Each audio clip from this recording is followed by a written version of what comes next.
our chief guest, our Principal Secretary, State Department for Housing and Urban Development, our board, Chair, East African Forum of Alternative Investments, my colleagues at Cytonn, our service providers, all protocols observed. Good morning. Good morning. Morning once again. Good morning. Now, at the outset, I really want to thank you, all of you, for taking time, braving the rain, to join us this morning to celebrate yet another milestone within the Cytonn journey. Today marks the fruition of the addition of another innovative and differentiated product to the Cytonn portfolio. This is the Cytonn High Yield Fund, a specialized collective investment vehicle regulated by the Capital Markets Authority for investors seeking exposure to the real estate sector at the potentially higher returns therein. I think before I commence, barely a year ago, I stood up here during the launch of Cytonn Asset with the promise that we were not going to be just another fund manager in Kenya, but we would offer a range of differentiated investment products and solutions suitable for all kinds of investors, big or small, backed by innovation, technology-driven operations, and unparalleled customer experience. Today is a validation of what we promised. Within 1 year, the firm has had a remarkable performance. We have grown from our pioneer product, which was our Cytonn Money Market Fund, to increasing that to 5 other unit trust products, namely the Cytonn Equity Fund, the Cytonn Balanced Fund, the Cytonn Africa Financial Services Fund, and the Cytonn Money Market Fund, USD denominated. We are equally excited that during this period, our assets under management have grown tenfold. We have maintained the highest yield in the market during this period. And as of today, we are currently servicing over 4,000 clients. During this period again, we can confirm that our automation agenda is ahead of schedule. Today, anyone can easily sign up to our offering by just dialing *809# and proceed to invest, and we continue to leverage on that. Well, this aside, within the same 1 year, we have successfully registered our pension products with the Retirement Benefits Authority and now offer the Cytonn Umbrella Retirement Benefit Scheme for institutions who do not have a pension or are thinking of changing their manager or provider. We have the Cytonn Personal Retirement Benefits Scheme for individuals seeking to save for their retirement, and we have the income drawdown. Our financial advisors are available to discuss with any of you about all these products. We separately offer fund management services to segregated schemes on a segregated basis to occupational retirement benefit schemes. And all this is a culmination of the hard work that as a group we are trying to enshrine to support the Kenyan capital market space. Now, these achievements were not easy. They would not have been possible without all of you, and I hereby wish to thank you in a special way. To commence, I want to thank the regulators. I take this opportunity to say thank you to the staff that we tirelessly worked with to ensure delivery of this new offering, and all that we have managed to do within the last 1 year. We appreciate the guidance provided during the period, and we appreciate you as we continue to engage on various issues relating to legislation, and supportive regulatory framework that will allow for further market deepening. I believe that with these efforts, the Kenyan market is poised to benefit immensely from the ongoing efforts sooner rather than later. To our partners, in this case, I really want to give special thanks to SBM Bank Kenya, wherever they are. Can wave to SBM, serves as a custodian, and we have NatBank, Trustee and Investment Services. We do appreciate you for not only accepting to be our partners in this very unique offering, but for the cordial working relationship you continue to afford us. We look forward to cementing our relationship further as we forge ahead. To you, our valued investors, you continue to be indebted to you. We could not have done it without you. You have the very reason we strive each day to deliver, to promise. We look forward to your continued business support as you seek to achieve your financial and investment objectives. A very, very special thanks from me and the Cytonn family to you, our valued investors. To my colleagues, you continue to be an inspiration. Your steadfast passion for the brand, concern for our clients, both existing and prospective, remains priceless. Cytonn continues to deliver through your hard work, combined team energy, and daily drive to ensure that we meet our client expectations. We appreciate you. So as I close, I welcome all of you to join us as we take flight to yet another great phase in the Cytonn journey. We believe that whatever we have in our portfolio, all our products are suitable for each and every one of you. So I look forward to you patronizing our products, especially one that you actually believe suits your objectives. May God bless you all and your families, and I wish you a blessed festive season and a prosperous 2020. Thank you very much. Today I'm delighted to be here as we launch this new unique product, the first of its kind in this part of Africa. And the CHYF, the acronym for Cytonn High Yield Fund, is a fund that is regulated by the Capital Markets Authority. And it's unique because it targets to use approximately 80% of its fund to real estate, and also targets returns of up to 15%. This is supported by the high returns that have always been in the real estate sector. Our chief guest, I'm aware that the government targets to do 2 million housing per year. I think 50,000 units per year, and by 2020 the target is 2 million. This cannot be done without partnership between the private sector and the government. And Cytonn's unique position gives an opportunity for us to play this role of providing houses to a majority of the Kenya.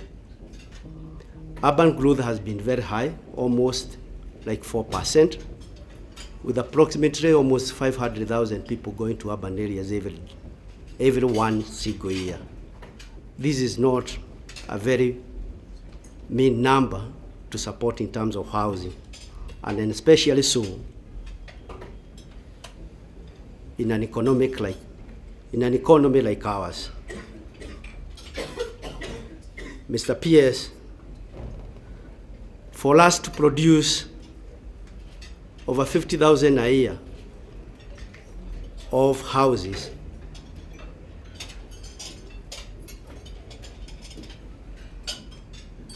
we do need at times to change the regulatory framework in our country. We do hope you support us in providing a conducive environment for the private sector to perform in order to jumpstart the economic growth that is always associated with the real estate sector. And Cytonn High Yield Fund is one of the catalytic product that is likely to stimulate the supply for the housing. The demand is high, but the supply is low. And this has always ended up with a majority of our people living in slums.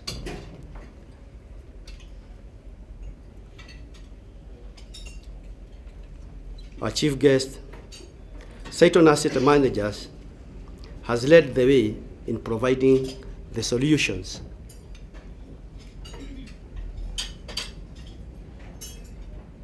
and we hope that our partnership between the government and the private sector will go a long way in solving one of your 4 agendas, the housing and affordable housing. And also, we hope by bringing the products that Cytonn is doing, we are likely also to get a majority of our people not heading in slums. With these remarks, may I join Cytonn and the rest of the team in appreciating the new product, Cytonn High Yield Fund. Thank you. As we've been told, I'm the chairman of the East African Forum for Alternative Investment, and as members of that forum, what we do, we are basically lobby groups. We are very independent, so we can tell the government whatever we think without any hesitation. I was in government for many years, but these days I'm an independent person. I lecture at the University of Nairobi, so we are able to push our agenda, and we are able to lobby for change, which saw now Cytonn be included as the approved institutions for investments, that is fund managers as well as investment banks. When we talk about housing, I always like thinking about myself. I was with National Housing Corporation as a finance boss for many years, and then I went through, became a taxman. I was also with Kenya Re, and then I was with the Retirement Benefits Authority, and now I'm with the University of Nairobi. And when we talk about affordable housing, it takes me back and start wondering what went wrong. Because those days, the salaries were very low, and somehow we were able to buy houses.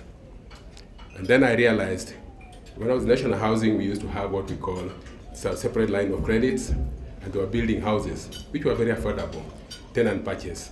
In other words, you were buying a house, paying an amount equivalent to what you pay as normal rent. Currently, if you take up a house loan, the house itself, even if you put the interest in, it's like 4-3 times the repayment.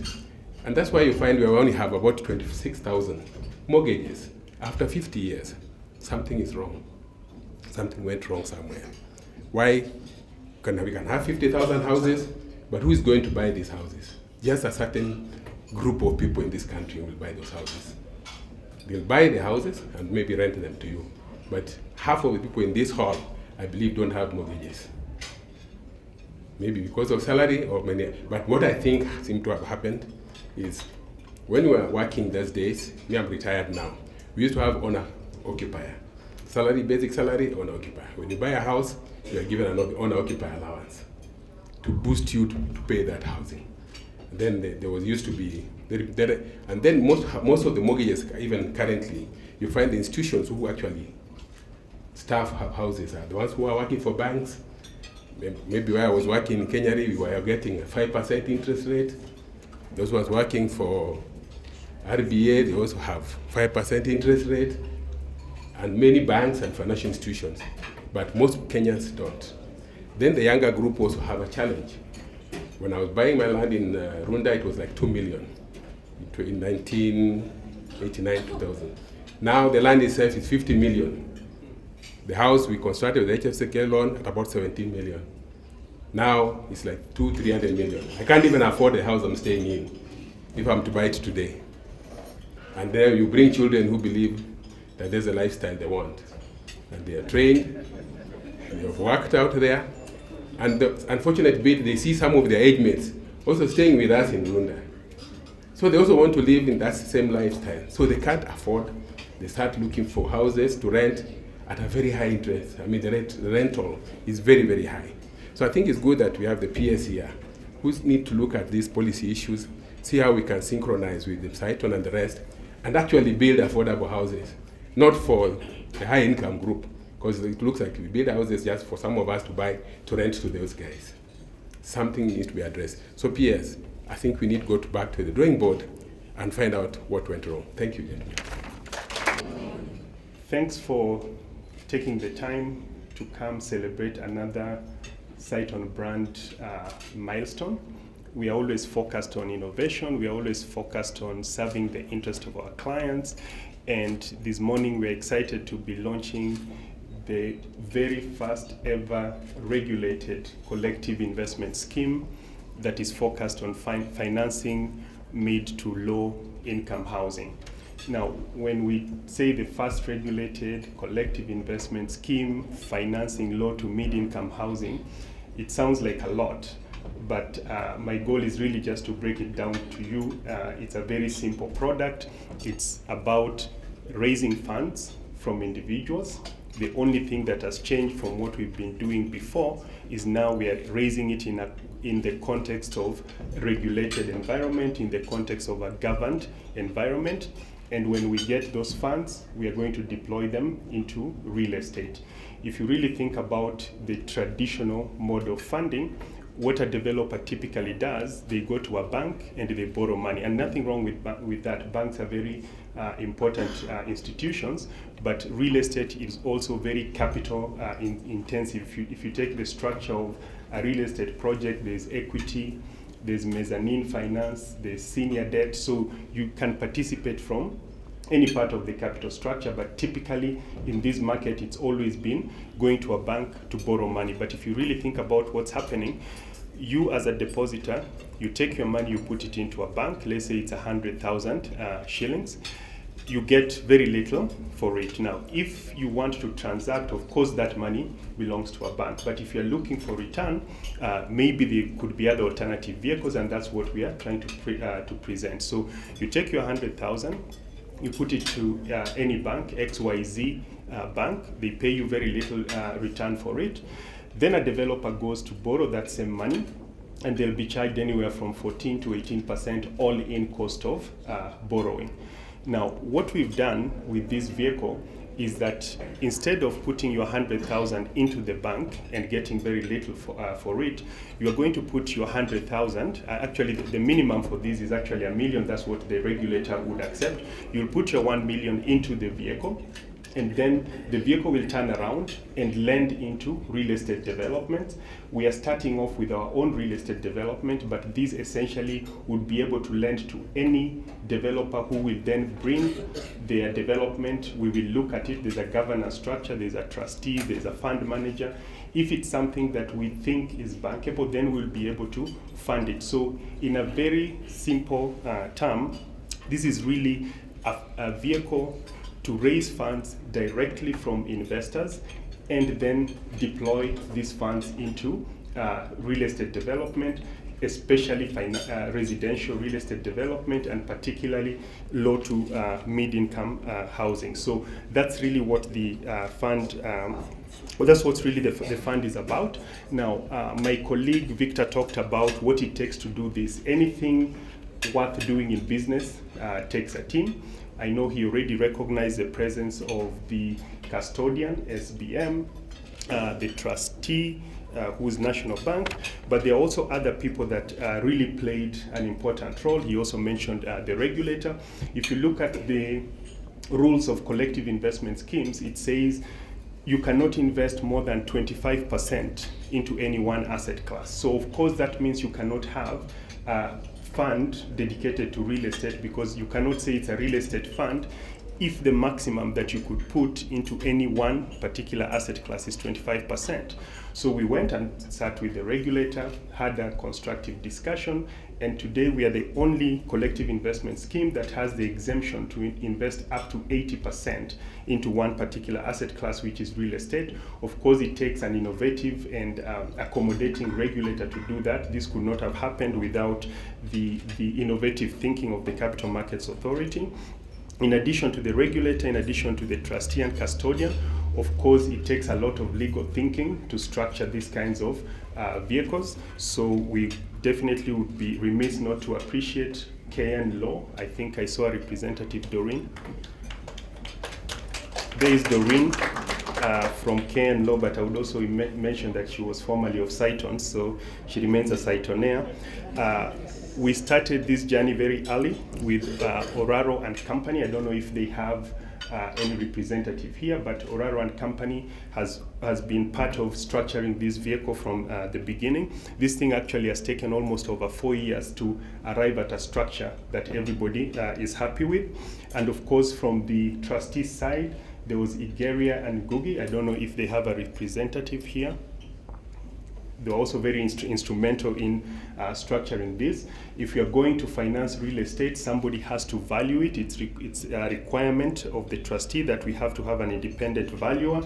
We had Gimco, and we also had Tysons, who worked very hard on and continue to work very hard on this. I don't know if they have any representative. Even if they are not here, we definitely have to recognize their contribution. The investment team behind this, there's an investment team, and these teams from all parts of Cytonn that have worked very hard. Even the event itself takes a lot of hard work. If we were to really quantify the sweat, blood, and tears that have gone into moving from CHYS to CHYF to the actual launch, a lot of people have put in a lot of time, and a lot of colleagues have given up along the way and moved on to other things. But for those of us who are around, we still carry the mantle of raising money directly from investors and deploying it into real estate and paying those investors the very same return that we would pay if we raised money from the banks. And finally, the most important part of this are our clients. Whenever you are doing something new, it's always threatening to the establishment. That's the nature of innovation. I rarely get a client who has invested or who is thinking of investing, and the questions that keep coming, the rate is too high. How are they supporting this? You might lose your money. Are you sure about real estate? The typical doubting questions which we deserve to be asked and we must answer, and that's why we hold many forums and events for you to ask those questions. So we really, really appreciate clients who have stuck with us, who have continued to explain the business model, and without the client betting their money into the firm. As we move into HYF is a new vehicle, but remember HYS has already raised 11 billion shillings from over 4,000 clients, and without those 4,000 clients, we certainly would not be where we are. So we thank you very much, our clients, for the support. Continue to understand the structure. Real estate requires a lot of funding. The pie is huge enough. No single brand can exhaust it. So continue to explain the model so that we get a lot of people who will join and continue to work on this strategy to deliver high yield returns and to finance real estate. Now, it's not just about returns. If this fund, or rather let me say when, because it will achieve its objective, our objective is to drive the fund to a point where it raises 30 billion. We want to put at least 6,000 residential units, and of course that will also create thousands of jobs. So it's not just about returns, it's also about jobs, it's about economic growth, and it's also uplifting the standards of living. So thank you so much for taking the time to come support us this morning. Now, with that, it is now my distinct pleasure, MC, if you'd allow me, to invite our chief guest, PS Charles Hinga, to come and give his remarks. I got stuck this morning in traffic and I was busy complaining, and I was quickly reminded that I have nowhere to complain because I'm actually in charge of public transport in Nairobi. So we've got to fix this. the amount of money that is lost and productive time that is lost stuck in traffic doesn't make sense. So this is one agenda. As we fix housing, we have to fix public transport. And by the way, there is a very interesting debate that we've been having. And that debate is whether Nairobi has a housing problem or a traffic problem. I actually think, though, it is the traffic problem, because that precipitates the housing problem. Because you all want to live closer to the CBD, which is the opposite of where everybody else wants to live. No one wants to live in the CBD. You want to live in the peri-urban spaces where you have got fresh air to breathe, nice spaces for your kids to play. But now when you look at the number of hours you have to spend in traffic, you all end up clamoring to live here. And I think that is one of the reasons why His Excellency the President, in the Executive Order number 1 of last year, so it fit to put public transport together with urban development, because you have got to fix those issues, because oftentimes we see there is a misalignment of policy, and one hand does not know what the other one is doing. So we are busy investing infrastructure on this side, and we're busy building houses on this side. And those houses, if you don't put off-site infrastructure, then they don't become as attractive as they should be. So you can rest assured that no amount of blue light is going to help us to beat this traffic. So I'm with you. We'll fix the traffic issue. Let me thank Dr. Odundo. Had a few minutes of chatting with you, and I'd like to work a little bit more closer to you. And of course, more importantly, nataka hiyo siri ya kukaa young. You know, when you tell me that you're retired, you look too young to be retired. So it gives me great pleasure to be here with you this morning as we witness the launch of Cytonn High Yield Fund. The Cytonn High Yield Fund will help raise regulated capital towards the delivery of affordable housing. It is the first specialized collective investment scheme in Kenya by a private sector company that will focus on mid to low income housing while providing attractive returns to investors. And I must say that my good friends at Cytonn, they not only criticized us, Dande was one of my biggest critics when we started this program. And I'm happy to say today that he's one of those that came to the altar call and converted to the good gospel of affordable housing. And we had several meetings with Cytonn. And one of the things that I found very attractive about what they did was they did their homework first before they came to engage us. They had a full financial model, and I got my team, they sat down, and for someone who has invested in very high-end housing units, to come back and say this affordable housing program is going to work, based on all the policy and the fiscal intervention that government working with private sector has put in place, which I'm going to go through them very quickly. And when we looked at the financial model, even before this year's Finance Act, which I think should be labeled the Affordable Housing Finance Act, because we got away with a lot of stuff, which I'm going to share with you. And let me say on that note, that soon I'll become a persona non grata in National Treasury, because every time they see me there, I'm asking for more.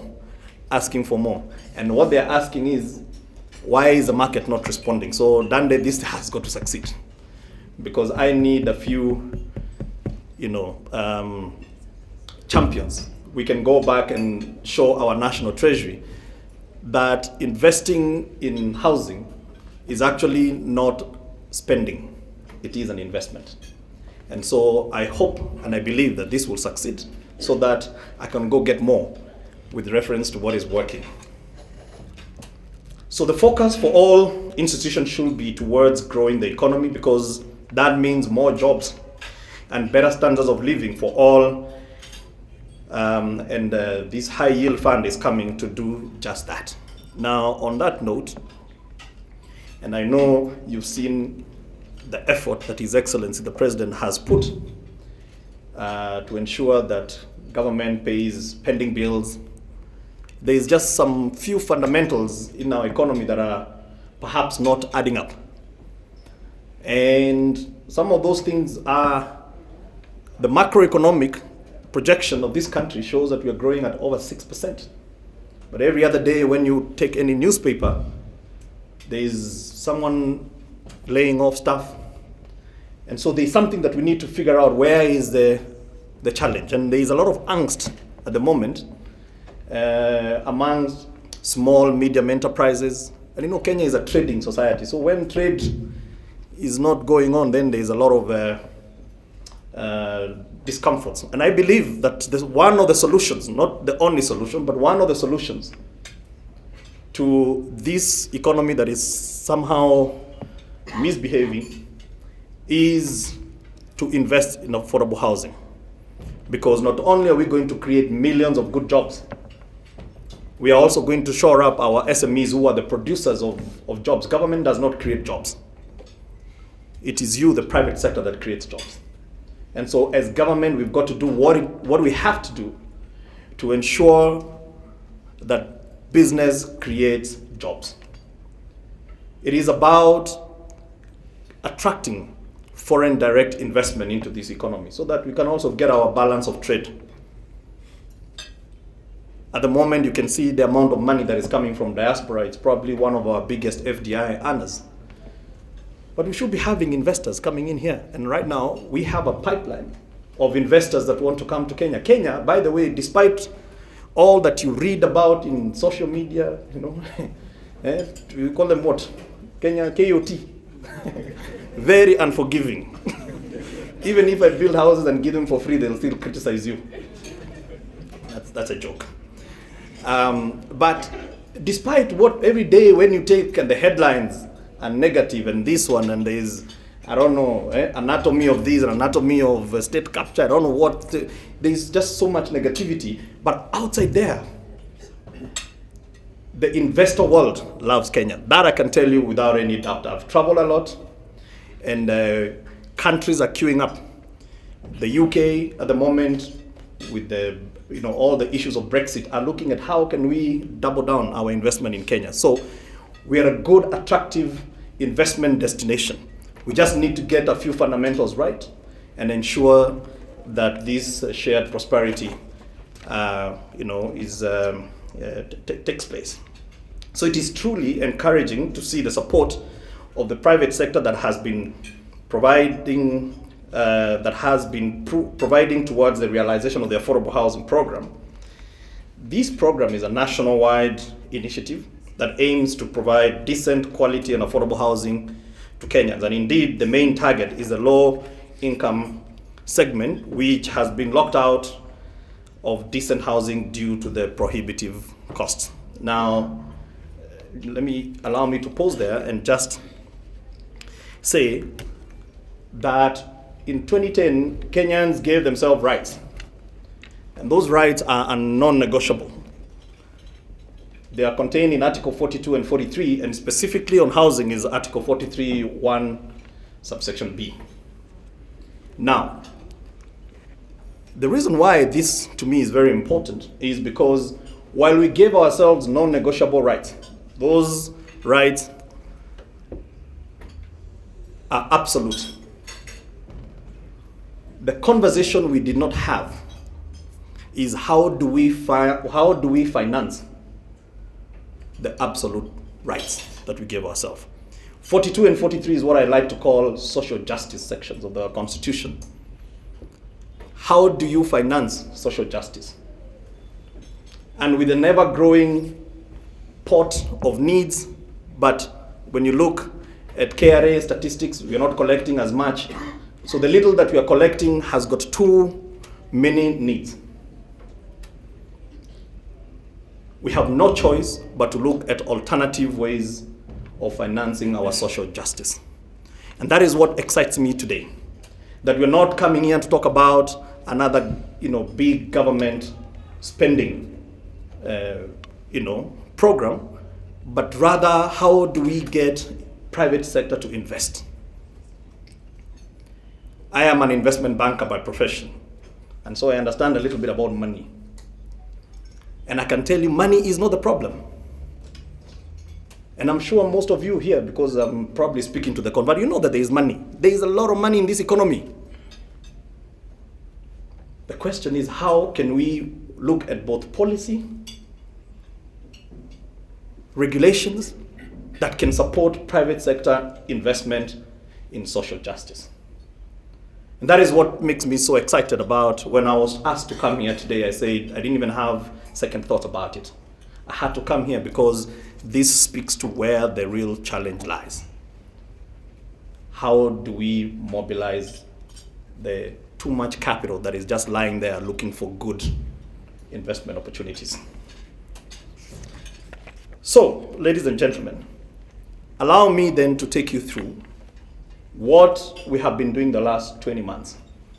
Because I know some of my Mheshimiwa's colleagues have been taking the number of days to 2022, and they divide by the number of housing units that we have put as a target, and keep on reminding me every day how many houses I need to build. So, unlike other big four pillars, this is a complicated sector, and also one that has a systemic problem. Because for a country of 47, 48 million people, to have 25,000 mortgages shows there's a systemic problem. And the way you fix a systemic problem, you cannot massage your way out of it. It's either you have to be radical in the way you approach it. And again, you just can't walk in and say that this is how we're going to do things. You need proper planning. So the last 20 months, my team and I have gone into the trenches, and we, working with private sector, have come up with a development framework guidelines that will show that not only are we going to be investing in affordable housing, but at the same time, we're not going to compromise on quality, and at the same time, we future-proof those houses for years to come. One of the things that we're doing, if you look at the 3 master plans that are currently going through public participation, is Eastlands Urban Renewal. Eastlands is a colonial legacy, which is characterized by single small dwellings. At the time, there were about 17,000 of them. To date, about 43,000 because of all the extra back rooms and whatever that have been constructed. But it's sitting on about 1,200 hectares of land. So it's poor space utilization. So we've got to come up with mechanisms of how do we renew Eastlands. Because it is well served by infrastructure. Of course, we still have to do more, but infrastructure is not the problem. So as you might see in the coming months, we're looking at our old estates and seeing how we are going to regenerate them. For example, we have Starehe, which has about 300 houses. And through these Eastlands Urban Renewal, we want to put up, together with the investors, about 4,000 units. That is part of the grand plan of urban renewal for Eastlands. Now, this broken system in housing is driven by some of the things that Dr. Odundo touched on, and which you are all very conversant. So I'm not going to spend too much time. But recently, Nairobi was ranked #1 in terms of the most expensive land in the continent. So you cannot have expensive land and affordable housing in the same sentence. So we've got to do something about land if at all we have to achieve our goal. And we have put quite a lot of measures to make sure that that happens. I think Dr. Odundo also sort of sneak peeked on my speech, because some of the things that he highlighted on and some of the things that they did back in the days is actually what we are trying to achieve today. We're trying to see how can we come up with a program that our low-income earners, they don't sleep on trees, by the way, but where they sleep may not qualify as a decent home. So how can we make them pay the same amount of money that they are paying to rent, but now to own? I'm glad that in this Finance Act, we got some few changes through working with the likes of Cytonn and Dr. Odundo's organization, so that we can mobilize money from the capital market. I do believe that this is the right way to go about it. Because what is lacking now is not development finance. In fact, most of you will know that we went through 2 rounds of bringing strategic partners, and the expression of interest in terms of money that the investors say they're ready to invest in Kenya was $22.3 billion. So capital is not the problem. Of course, in there, I think there's some few jokers, but even if you applied a factor of 50% are serious, or even 20% are serious, that's quite a huge amount of interest. So the challenge is not development finance, because development finance is short-term, and financial institutions can play a big role, and of course, these alternative financing strategies can do the same thing. The challenge is, how do we fund end buyers? And that is where the focus will be in the next couple of months. So, just allow me to run through quickly, because maybe most of you didn't read the Finance Bill, which is now a Finance Act, just to show you the extent to which this government has gone to make sure that home ownership is no longer a dream. It is going to be a reality for millions of Kenyans. This is not about the haves, it is for everyone, because Article 43 does not say that some Kenyans have a right to housing. It said all Kenyans have a right to housing and adequate housing. The most painful tax, I believe, in real estate is VAT. Why? VAT is a cash flow tax, so you must have the money now. You know, corporate tax, you need to make profit first and then you, sindio. So VAT now is exempt for all affordable housing investment. I think that deserves a round of applause. When Dande came with his financial model, he showed me that this thing works with the VAT at 16%. So we looked at, when we did scenario analysis, if you take away VAT, that is another 9% down to the bottom line of those investing in affordable housing. This, in my view, ladies and gentlemen, shows how serious this government is about making affordable housing a reality. Of course, the corporate tax is at 15%. Most of you know that. It has been. One of the things that we are working now with KRA and National Treasury is to operationalize these things, because some of the incentives, we normally pass them, but then operationalization becomes another story. So, but these ones, we are serious about operationalizing them. We also got import declaration fee, IDF.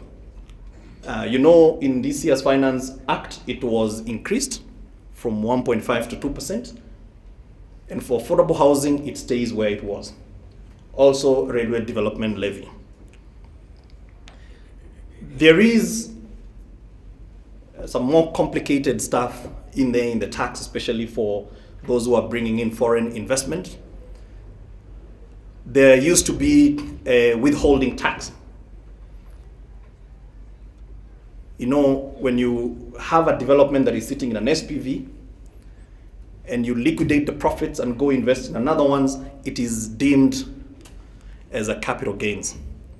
That one is also gone.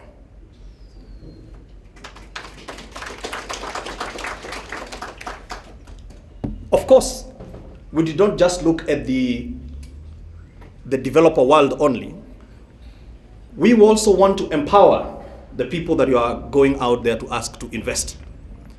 Question is, how can what they are investing benefit from all these tax incentives so that it becomes even more attractive to invest towards their homes? So number one, home ownership savings plan, which is section 22 of our income tax, for a long time has been at 4,000 shillings a month. We doubled that to 8,000 shillings every month. So I believe as Cytonn, you structure your, the high yield fund, you will attach all these benefits because they are there for the benefit of those who are saving towards their home. And that is why I believe some of the changes that we made in the CMA Act are important, because in the past, it was only recognizing savings that go to banks regulated by CBK, insurance companies regulated by RBA, and then the building societies, which I think in all intents and purposes don't exist anymore. And we added CMA now, so that now you can run a HOSP through these structures. That I think is very, very, very, very important. However, majority of Kenyans today don't have legroom for saving because they have taken loans, SACCO, this and that. And so we realize that as much as Kenyans want to save, they may not be in a position to save. And that's something that government recognized. And that's why we came up with what is called an affordable housing relief. This for me is probably the most audacious of all the tax incentives, because technically, we're taking money that does not belong to you, it belongs to KRA, and we're giving it to you and asking you to save towards a home. And as your house is being constructed and you're waiting for it to be constructed, whatever you're saving, especially because we want you to save for a deposit for your house to lower your monthly repayment going forward, it's like government is giving you money back. And I think that also deserves a round of applause.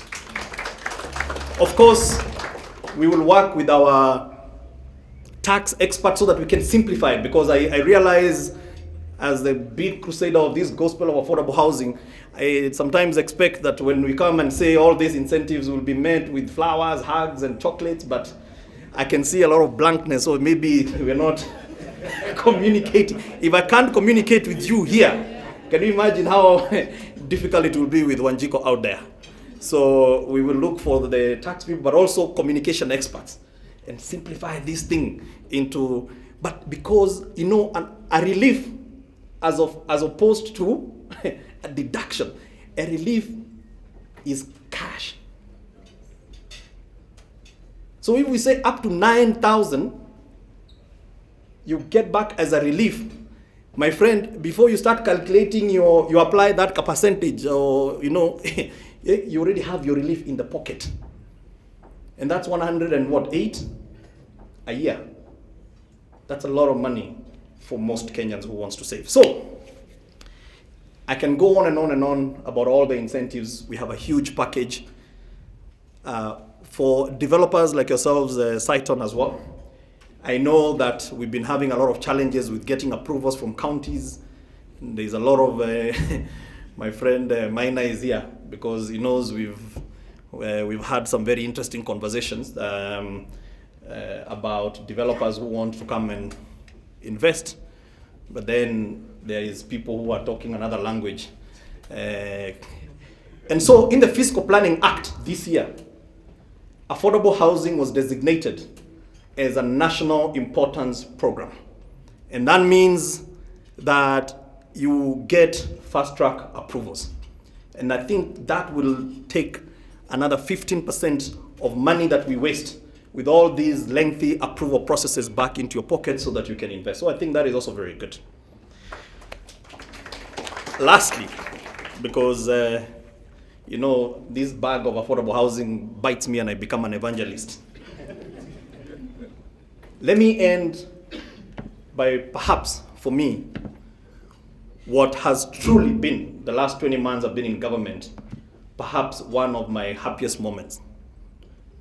For me, this is what we have managed to do by leveraging large economies of scale, transforming our economy. Our SMEs contribute anywhere between 75 and 80% of all the jobs that we have in this country. Majority of them are informal. Now, if they're informal, that means even KRA does not know them. Now, the reason why these conversations are getting difficult is because With all these big agendas we want to fund, we still go back to the same 2.4 million taxpayers and ask them to pay a little bit more. We have to find a formula of bringing a lot more people into the tax bracket. And while carrot and sticks work, I believe in this case, carrots work better. How do we entice a whole lot of these Juakali people to join formal economy? And we have managed to crack it. And we are doing it because for our first pilot program, which was Park Road, all the doors are being made by 3 Juakali associations: Ngong Road, Kamukunji, and Kariobangi. And one of the things that happened, unintended consequence, so we can't even take glory for this, as much as I'd like to, is we didn't realize that these 3 associations are 10,000 member association. So when we gave them the opportunity of supplying these doors, 122 million direct to them with no middlemen, these guys formalized and formed a company. A company, and you can imagine how they did it. They call it Ngokankam. Ngong, Kariobangi, Kampunji. So they came to our office one day for a meeting. And of course, they came wearing ties, which was a little bit different. They had shaved. They looked smart. And the meeting began, and they said, Bona PS, we'd like to introduce you to our board. I said, Juakali and board, that, eh? Okay. But they had another gentleman that looked even more polished with them. And so, but, okay, understand this is the board. Who is this? They said, Bona PS, we'd like to introduce you to our lawyers. Now, and this is not Hinga and Dande Association. This is tier 1 legal firm in this country, is their advisor. Next, what we saw was they had a corporate governance structure. And guess what? They became the hottest girls in town. How? Every bank manager was calling me when they heard about this good news, and they said, introduce us to those Gokankam people who would like to finance them. Ladies and gentlemen, for us to fix this economy, we don't need PhD. We need common sense. Now, Gokankam is a 10,000 employee company that is, last week, Housing Finance wrote to us and they said, now that these fellows who were busy working in very difficult environment, now that they have got an income, we will also finance their mortgages in the same houses where they're building doors. I mean, ladies and gentlemen, that is 1,370 units only. Can you imagine if we extrapolated that and did these 500,000 homes? What are we talking about? $7 million. What are we talking about? 8 million bags of tons of steel. We're talking about 44 million bags of cement. We're talking about 5 million kgs of nails. Those are all things that we can produce here locally. We can build these houses and invest in our own economy for prosperity and for posterity. Thank you and God bless you as we walk with you through this journey. Mine is just to thank everyone that came here today, and I'd like you to go out there, and I hope I've managed to convert all of you to this good gospel of affordable housing, and go and preach it out there and bring as many convertees as possible. And the way it's going to be is in this fund of yours growing, I'll know that we are doing a good job. Thank you so much. Then we'll be having a cake cutting ceremony.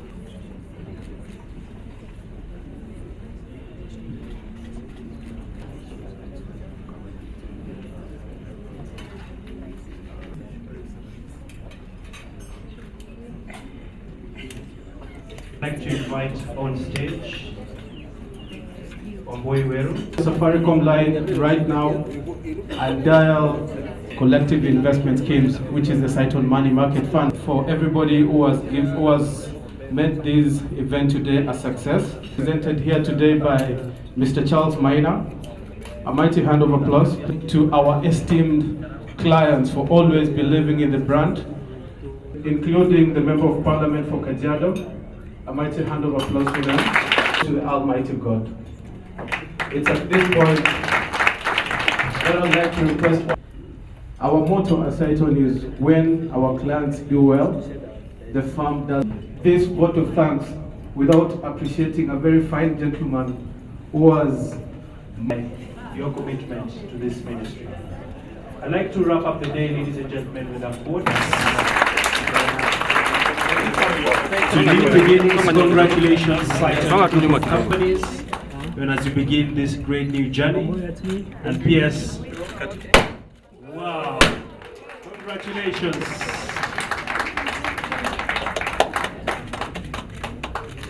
Just want to taste the cake. Okay, sorry. So guys, would you mind? We just want 3 people. Thank you. Okay, actually, cut the cake. Great, great.